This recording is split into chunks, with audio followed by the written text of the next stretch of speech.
everybody, Miss Maritello here. I just wanted to talk a little bit about solving inequalities today. So an inequality kind of reminds people of an equation, except for instead of an equal sign, I'm going to have an inequality symbol. So like this would be a greater than or less than symbol. And you start solving it the same way. We still want to isolate the variable. So on this one, I'm going to add 1 to both sides to start. So that would give me 3x, and we got to bring our sign down, is greater than or equal to 12.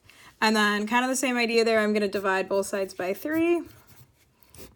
And then I'm just going to get x is greater than or equal to 4. So it looks a lot like when we would have solved an equation, except for now I have x is greater than or equal to 4.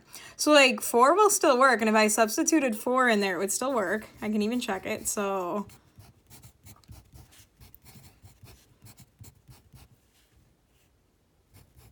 it's still true. 11 is equal to 11, so that's fine. But notice if I was to try a bigger number, that would come out and work too. So like say that I tried 5, I'm going to get 15 minus 1, I'm going to end up with 14, even that works. So like you might notice that not only do those values work, but technically like I could have 100, 1,000, any of those values would work. So if you were to go and actually graph your solution, which a lot of times they ask you to do for an inequality, the 4 worked, so I'm going to put a dot on the 4 to show that it works, but then I'm also going to shade everything to the right. So like that would include all numbers bigger than 4.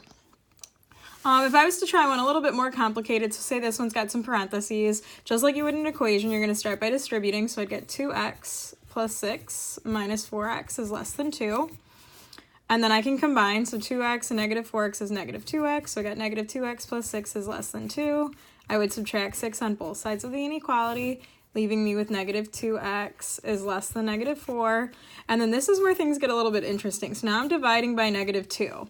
But you figure, like, if I ever had, say, like, 4 is less than 6, and I'm just kind of making up those randoms like those numbers at random, that's a true statement. But if I made them both negative, or if I, like, divided by a negative on each side, negative 4 is not less than negative 6. That's wrong. It's only true if I switch the symbol around. So anytime I divide or even multiply by a negative sign on an inequality, I have to switch the direction of the inequality symbol.